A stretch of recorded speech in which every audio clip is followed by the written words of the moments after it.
Perkenalkan nama saya Grisela Augustina, NPM 1950822, Manajemen Inker, Universitas Widya Dharma Pontianak.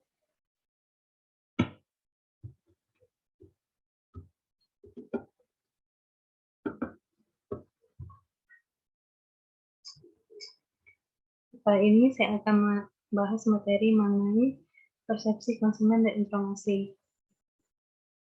Yang pertama ada pengertian persepsi konsumen. Persepsi konsumen merupakan suatu proses yang dilalui seseorang dalam melakukan pilihan, penyusunan, dan penafsiran informasi guna mendapatkan arti atau keputusan.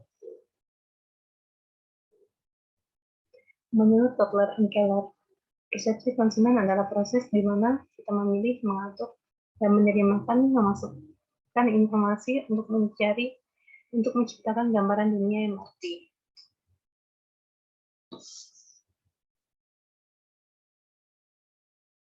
Kemudian proses persepsi konsumen ada 3. Yang pertama ada exposure, yang merupakan proses penyerapan informasi mengenai suatu produk yang melibatkan panca indera konsumen berupa indera pendengaran, penglihatan, penciuman, dan peraba. Contohnya ketika konsumen menonton iklan produk handphone, konsumen akan memperhatikan fitur produk termasuk fitur yang ditawarkan.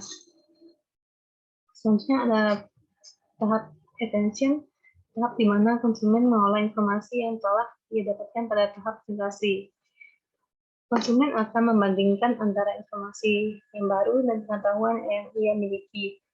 Contohnya produk handphone yang tadi itu, konsumen akan mendapatkan informasi dari pengetahuan atau informasi dari media iklan lainnya. Kemudian ada tahap interpretation. Interpretation adalah pengambilan cita atau pemberian makna oleh konsumen terhadap suatu produk. Interpretation berhubungan dengan pemahaman atas informasi yang masuk berdasarkan karakteristik stimulus yang bersifat individu dan situasional. Stimulus ini bisa berbentuk produk, nama merek, maupun iklan atau nama produk.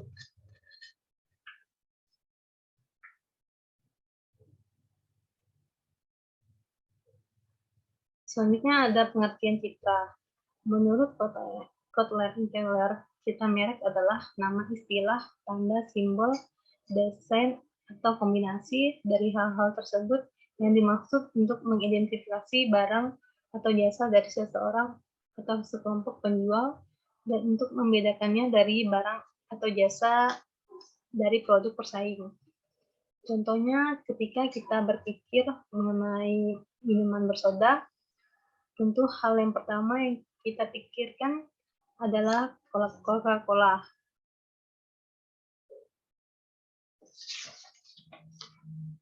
Kemudian pengolahan informasi.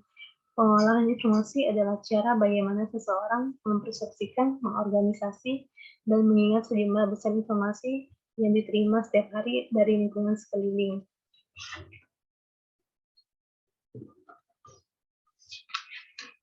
Kemudian tahapan pengolahan informasi ada 5. Yang pertama ada pemaparan atau exposure. Ada 2 jenis exposure. Yang pertama exposure yang disengaja, kemudian exposure yang tidak sengaja. Pemaparan di sini merupakan pemaparan stimulus yang menyebabkan konsumen menyadari stimulus tersebut melalui panca inderanya. Contoh dari exposure tidak disengaja yaitu baliho yang ada di jalanan, stiker yang ada di tempat-tempat umum, kemudian exposure yang disengaja, contohnya pramudiaga tanpa diminta langsung menjelaskan produk kepada konsumen.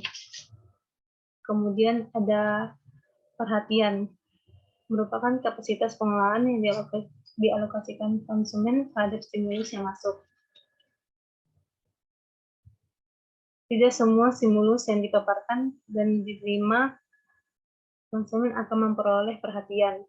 Hal ini terjadi karena konsumen mempunyai keterbatasan kognitif untuk mengolah informasi. Kemudian ada pemahaman. Pemahaman merupakan interpretasi terhadap makna stimulus. Faktor-faktor yang mempengaruhi pemahaman itu ada pengetahuan dan ingatan, keterlibatan, lingkungan exposure. Kemudian yang keempat ada penerimaan, merupakan dampak persuasif stimulus kepada konsumen. Perhatian dan pemahaman merupakan persepsi konsumen. Setelah konsumen melihat stimulus, memperhatikan dan mengalami stimulus tersebut, maka sampailah pada suatu kesimpulan mengenai objek tersebut. Kemudian yang terakhir ada retensi. Retensi merupakan pengalihan makna, stimulus, dan persuasi ke ingatan jangka panjang. Ingatan atau memori ini terdiri dari 3 sistem penyimpanan, yaitu yang pertama ada memori sensorik, yang kedua ada memori jangka pendek, yang ketiga ada memori jangka panjang. Selanjutnya ada pembelajaran konsumen. Pembelajaran konsumen merupakan proses di mana para individu memperoleh pengetahuan dan pengalaman dalam pembelian dan konsumsi yang mereka terapkan pada perilaku yang berhubungan di waktu yang akan datang. Kebanyakan pembelajaran konsumen diperoleh secara kebetulan, namun ada juga yang tidak, yang disengaja.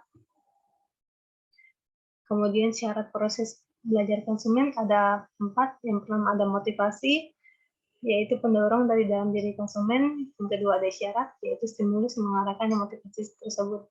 Yang ketiga ada respon, yaitu reaksi konsumen terhadap syarat. Yang keempat ada pendorong, yaitu sesuatu yang meningkatkan kecenderungan konsumen untuk berperilaku pada masa datang karena adanya isyarat atau stimulus.